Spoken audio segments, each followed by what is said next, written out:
Hello everyone. In today's class, we are continuing our last session. We have already completed 3 sessions in Unit 5 in my microprocessors and microcontrollers. Hope you all understood those video lectures. Just go into a preview of those previous lectures. So in the previous classes, we have studied about communications, types of communication, serial communication, parallel communication, types of serial communication, what are the methods followed for parallel communication and serial communication, advantages and disadvantages of serial communication and parallel communication.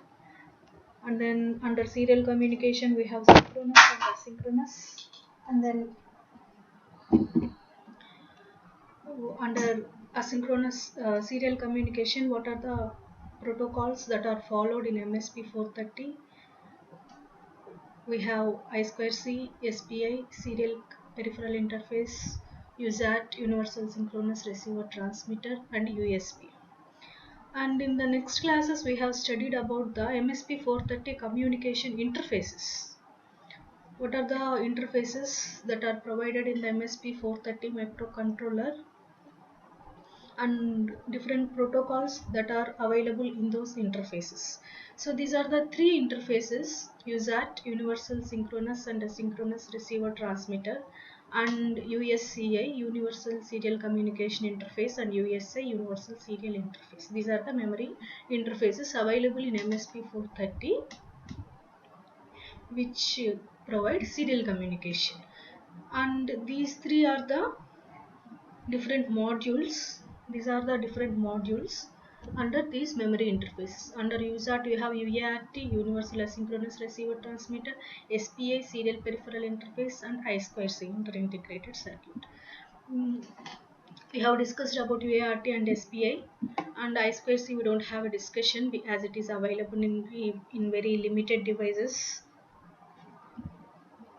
And under USCI, this is mostly used communication protocol for industrial purposes, and the modules available under USC are UART, SPI, and I2C. So we have complete discussion of these three protocols under USCI, which we have discussed in our previous session. Next one is USI, Universal Serial Interface. We don't have UART here. We have only SPI, Serial Peripheral Interface, and I2C. So let go into the USI. We have completed USART and USCI. So now we will discuss about USI. Next, coming to USI module, it supports SPI and I2C synchronous serial communication. Okay, these two protocols. You don't have UART here.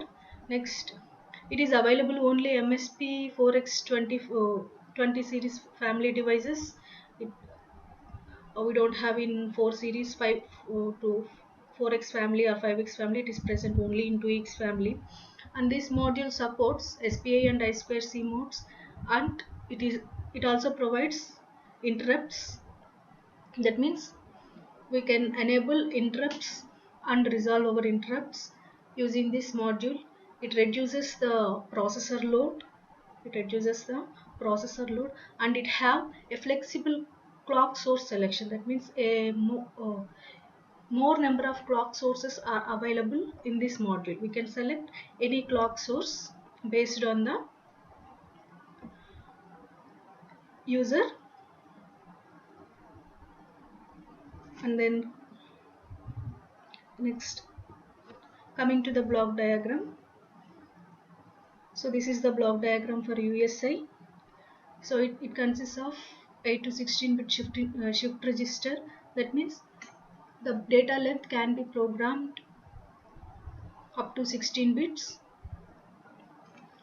And then we have serial data out. We have a start and stop detect block, and then we have bit counter, and we have interrupt flag here.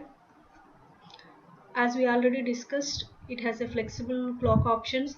These are the clocks that are available: synchronous clock, asynchronous clock, submaster clock, and then the timers, 3 timers.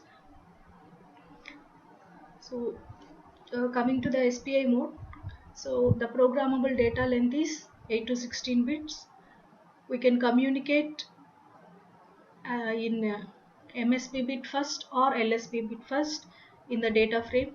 So coming to I2C mode, we have start and stop bit detection, and then arbitration loss detection. That means if any data is lost during transmission, that lost data can be detected. And then the same which we have discussed in the previous class, interrupt driven reduces CPU load, and flexible clock source. Any clock source can be selected by the user.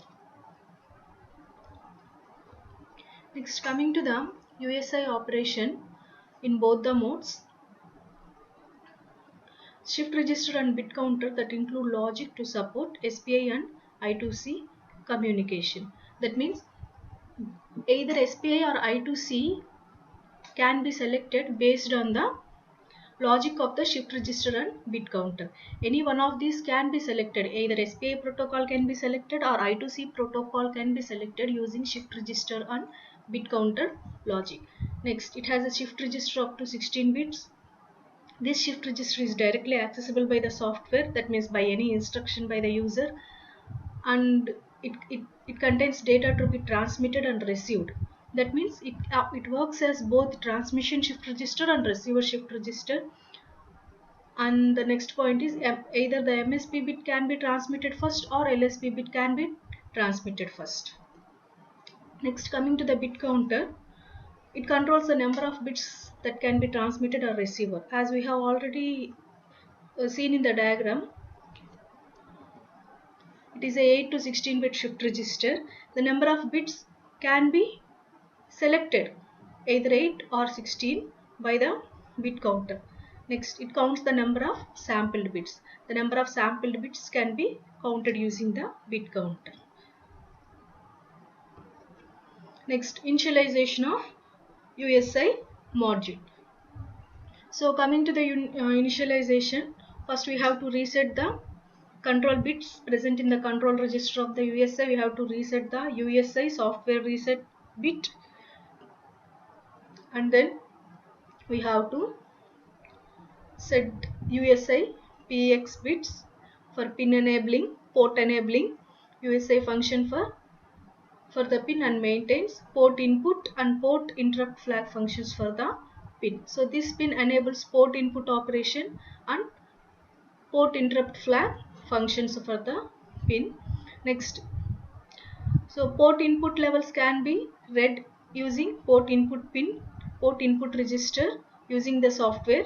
That means using any software instruction, any programmable instruction. And then incoming data stream can generate port interrupts on data transitions. That means the data stream that is coming can be able to generate interrupts, during the transmission of the data. So with this we have completed our USI. There is no much discussion about USI. Why? Because as it is available only in 2x families, so we don't have much discussion of USI. With this we have completed our memory interfaces. In the next class we will discuss about Wi-Fi module, which is our last topic in 5th unit. If you have any doubts, feel free to contact me, and thank you.